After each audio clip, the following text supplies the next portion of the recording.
It's 6 in the morning as I walked into the temple with my family. It's a little cold outside, but the parking lot is filling up quick. The earlier you come, the easier it is to find parking.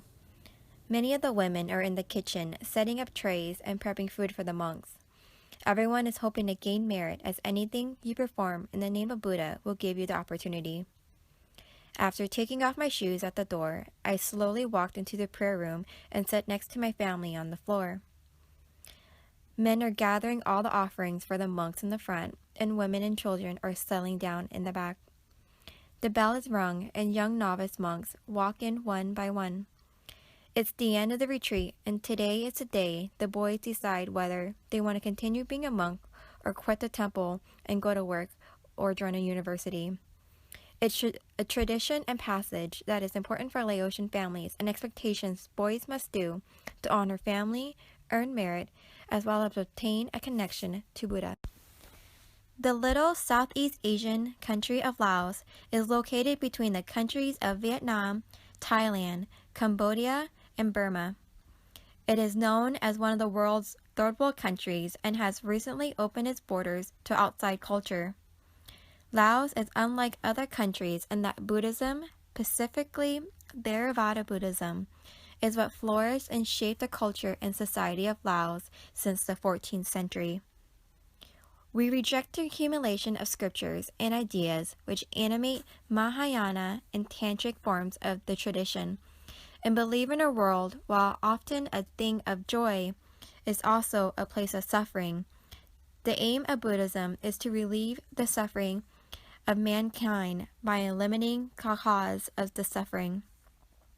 Many Laotian kings were important patrons of Buddhism, thus becoming a state religion in the organization of the Buddhist community of monks and novices. The clergy Sangha paralleled the political hierarchy. For Buddhists, reaching nirvana or enlightenment is the goal, which has two meanings: that would not be reborn again, but upon death will go to nirvana, a state of bliss, and that one would live the rest of one's life in total joy and happiness, unbothered by anything that would happen. They comply with Buddha's Eightfold Path and the Four Noble Truths as a way to reach nirvana, as it is something that is earned. Karma, which is the retribution of actions, the responsibility of a person for all his or her actions and all past and present reincarnations, is earned through merit. For Laotian people, gaining merit is an important practice of Buddhism. Though the country of Laos is poor, and boys are important in helping families with daily life, having the ability to sacrifice a son to temporary monkhood is a merit-gaining honor most families hope to achieve. Traditionally, all Laos boys are expected to become a novice monk for at least 3 months of their lives, also known as a retreat. Novice monks are generally boys between the ages of 8 and 20 and can remain a novice monk for years if they desire. Being a novice monk not only brings good merit, but also gives boys the opportunity for an education, as many of the temples are located in rural areas with limited access to education.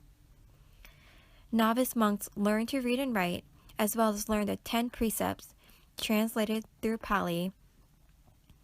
The life of a novice monk is very strict, as there are rules as written in the script of Vijnana, a self-disciplinary script by Buddha for monks and nuns to observe.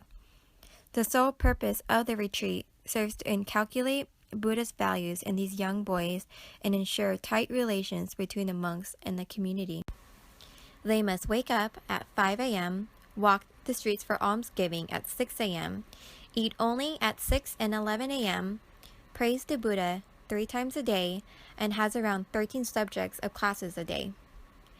It's very important that these boys are disciplined to wake themselves up and perform the practices of Buddha, especially silently walking barefoot down the street early in the morning, wearing nothing but their orange robe and baskets strapped to their waists to receive sticky rice, which is the staff of life.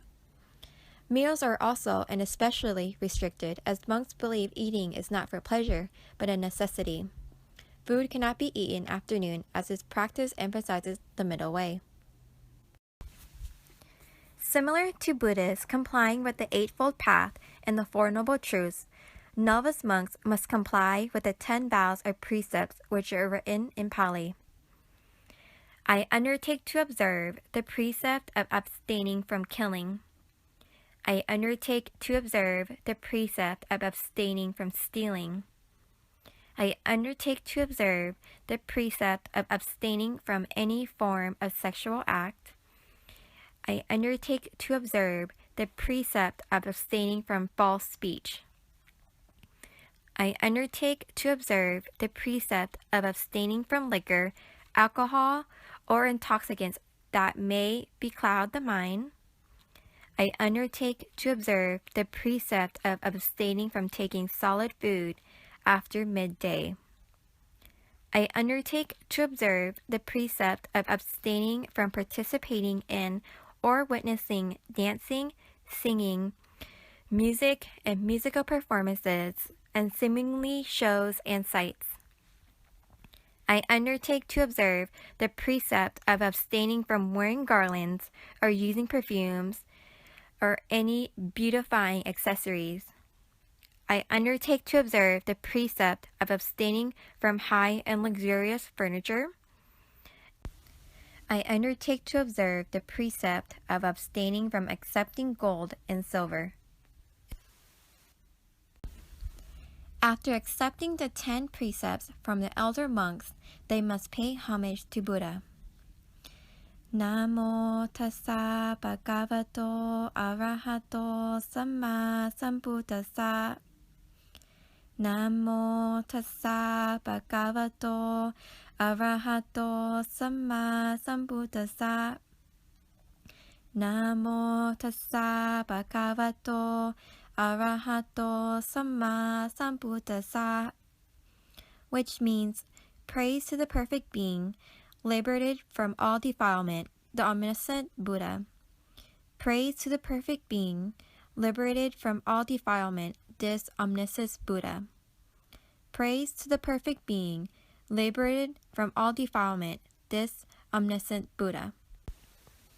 And when homage is performed, they must ask for triple refuge, which is a way to show his respect and his confidence towards the one who gave the teaching, leading to the definite liberation from all dissatisfaction towards the teaching itself and the community of the ones who hand it down. Buddham saranang gacchami. Dhanam saranang gacchami. Sangham saranang gacchami. Dviyapi. Buddham saranang gacchami. Dviyapi. Dhanam saranang gacchami. Dviyapi. Sangham saranang gacchami. Tadiyapi. Buddham saranang gacchami. Dutiyapi. Dhanam saranang gacchami. Dutiyapi. Sangham saranang gacchami, which translates as, I take refuge into Buddha. I take refuge into Dhamma, his teaching. I take refuge into Sangha, the community of the one handing down the teaching.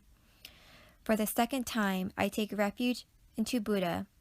For the second time, I take refuge into Dhamma. For the second time, I take refuge into Sangha. For the third time, I take refuge into Buddha. For the third time, I take refuge into Dhamma. For the third time, I take refuge into Sangha. At the end of their retreat, they must decide if they would like to return to their lives before becoming a novice monk or continue the life of a monk. If they decide to continue as a monk along with the 10 precepts, they must also accept the 75 Sikhayas or additional rules and full-pledged monks' vows to observe 227 rules on monastic order. And though this practice is important in the lives of Laotian people, Buddha himself didn't believe children should be monks at first. Children were forbidden to be ordained as monks due to their incapacity to conveniently lead such a life. Then one day, Buddha visited his young son and asked one of his disciples, Sariputara, to proceed to the integration of the former. And when Sariputara told him that Buddha himself did not allow such act, Buddha changed his rule and accepted within the Sangha, persons being less than 20 years old shall enter monkhood as a novice monk. This allowed young monks limited status while giving them a glimpse of what becoming a monk is in the experience. Many see monks as beggars or wanderers who seek refuge and charity from others. But for the people of Laos, monks are revered as a highly respected and enlightened being. They are spiritually connected to Buddha and are internally in service to Buddha and all that Buddhism holds.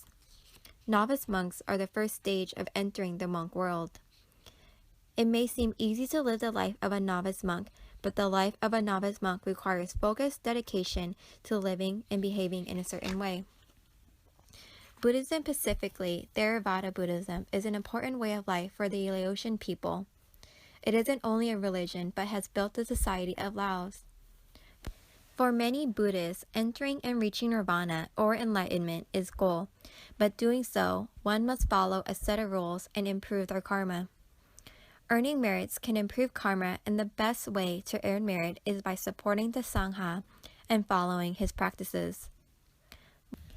Boys are traditionally expected to enter monkhood by becoming a novice monk for a few months of their lives, which in turn teaches them to read, write, learn the 10 precepts, and gives them a closer connection to Buddha himself. This simple act not only gives him merit, but his family as well, for their